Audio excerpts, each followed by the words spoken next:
Honesty Box episode 4, and the last time we left off, Tommy was in the shit with Rose because when he went into the Honesty Box, he was asked if his head might turn into Topia, and he said yes. She was fucking raging. But if he'd have lied, they would have potentially lost 10 grand. The other question he was asked is if their relationship was more of a showmance than a romance, and he said no.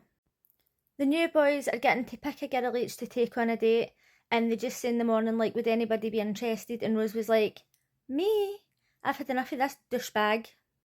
Noelle is pissed because she still hasn't got to climb Richie like a tree, and in the last episode he was in the Honesty Box and he was asked if the connection between him and Noelle is genuine, and he said yes, but nobody believed him.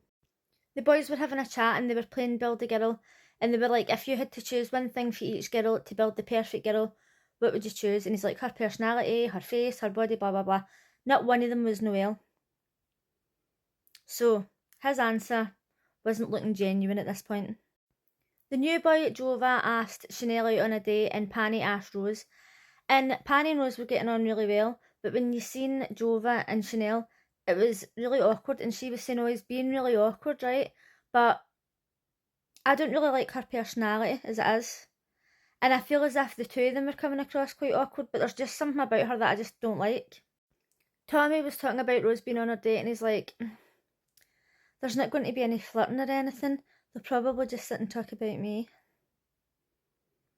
He's such a fucking skis bag. So the girls are saying to him, like, what do you think about this date? And he's like, oh, if he wants to take her on a little therapy session, it's fine. And the other girls are like, he's not even showing that he's interested. Like, this is not a good look for him. If he's interested, he's going to have to show it.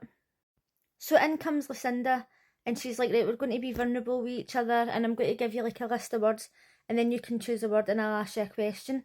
And it's like getting to know each other's personalities and stuff. Now, I say this every episode, I absolutely love Lucinda, right? I feel as if she should have her own show. I know that she's kind of hosting this in a way, but she needs a show. I don't know if maybe like a couples therapy show. I don't know, like she just needs more. I feel as if this show doesn't have any structure. So it's not like, oh, it's time for Lucinda to come in, or it's time for this to happen, or it's time for them to find out about who's lied in the Honesty Box, or it's time for them to go in. Everything's too sporadic. And when you watch reality TV, you have to know, like, when you watch Big Brother, you'll say, oh, it's time for nominations, or it's time for eviction. Do you know what I mean? Like, you always kind of know what's coming up, but with this one, you've got no clue what's going on. So Lucinda chose Noelle to go first, and she chose insecurity, and she says, what's your biggest insecurity? And Noelle was saying, oh, like, sometimes I think I'm not good enough. Like, it's like a pattern. And this is going to sound really big-headed, but never in my entire life, no matter what, like when I was younger, I was skinny. I was a size 10, right? And then as I got older, I've went right up to like a size 20. And I know that weight's not really got anything to do with it. But just like as an example, right? I have never in my life thought I am not good enough for anything. So when I see somebody who's like really stunning, and I know again it's not really all about looks, right? It's about like just your belief in yourself. It's crazy to me that there's people walking about thinking I'm not good enough. Everybody's good enough. I've never laid in bed and thought, oh my god, I'm not good enough for this, I'm not good enough for that person. If anything, I've thought, well, if they can't see how amazing I am, there's something up. I really feel like everybody should have that mindset. But I mean, you can't help how you feel at the end of the day. Maldini was asked about his insecurity and he wasn't into it. Lucinda's like, there's never any force, you never have to do anything, apart from she says it like much better than I do. And she's like, you don't have to answer, it's cool. Jess chose desire, and Lucinda asked her if you can love more than one person at a time. And she says, I think that you can like more than one person at a time, but you can't be in love with more than one person at a time. I agree. And Tobias was like, well, obviously people can be swayed, but really, you should only love one person at a time. Panny chose fear, and he was asked what's his biggest fear in a relationship, and he says letting people down. Tommy chose regret, and he was asked if he'd ever broke anybody's heart, and he says, I didn't break their heart, but like both their hearts were broken. Really, Tommy? Really? Vicky says that she had broke somebody's heart and she was going through a time yet. She's like, I can't talk about this. Maldini got hope and he was saying that he had to have hope when his brother died because he couldn't lose hope because his nieces and nephews and stuff like that. Everybody was sitting there greeting.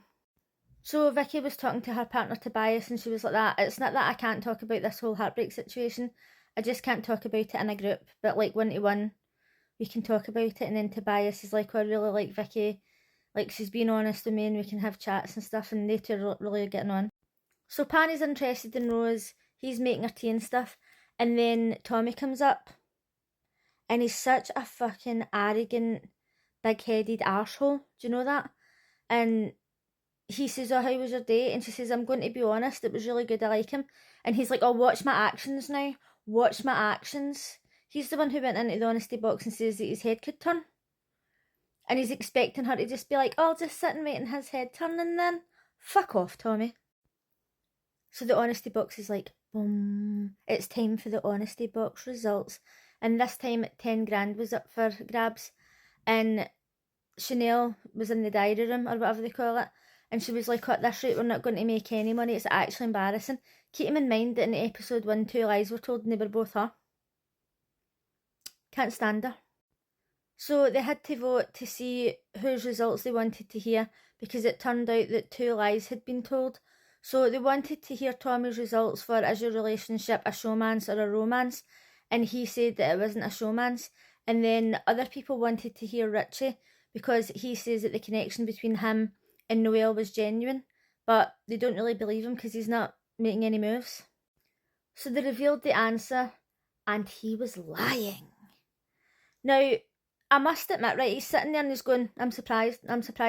And I thought to myself, he went in there and he says that his head could turn, so why would he then lie about it being a showmance or a romance? The guy's only known her for a couple of days, right, so he's probably like, it's not really a romance, I don't know her that well. And I'm giving him the benefit of the doubt here. Not only that, but the box is only 88% accurate. It's going to make mistakes. Obviously Rose is like, you're pathetic, you're a liar, and she's raging, right? And she's embarrassed. And I don't know if he was lying or not, but I don't know. I just don't really trust that honesty box that much. So the presenter Vicky revealed to the audience that it wasn't Richie that was lying. It was Kane. When Kane was asked if he said that he could have the pick at any girl in the villa, and he said no, he was lying. I put this to you again. Nobody answered me in the last video that I asked. Do you actually find this man attractive? If you were in the villa with him, would you be like that, oh I bet him? Let me know in the comments. So Tommy's talking to Rose and he says, oh, I went into the honesty box and I wasn't sure about your intentions. Fucking gaslighting cunt. At this point, he had no reason to doubt Rose. She was there for him, she was into him. And he's trying to gaslight the fuck out of her and turn this fucking problem onto her. He's a liar. And he's making it as if she's the problem. Fucking dickhead. Rich and Noelle are having a chat and she's like, look, I really like you, I don't understand, like we're not progressing, nothing's happening. And he was in the diary room and he was saying, this happens all the time, I get close to somebody and then I think about my ex, and he's obviously not over his ex, right, and he's sitting greeting. And I felt so bad for him because I doubted him. And it turns out he was telling the truth. But he just is afraid to open up to somebody in case he gets his heart broke again. And you know, sometimes a lot of us forget that men have got feelings. I'm all about equality for all, but just for his actions, because he's not showing any interest, obviously you're going to think he's lying. Maldini's chatting to Jess, and she's like, what do you think he Rich? Do you think he was the one telling the truth? And he told her about like the build-a-girl situation, so now she thinks he's lying as well. A new girl Dom entered the villa, and I can't find a picture of her anywhere, but the boys are very excited, especially Ken. Skis bag Ken. Oh, he's interested. For some reason, the other episodes aren't up on the app yet because I was going to watch them in advance, but if you watch tonight's episode, let me know what you thought of it, and I'll see you again tomorrow. Bye!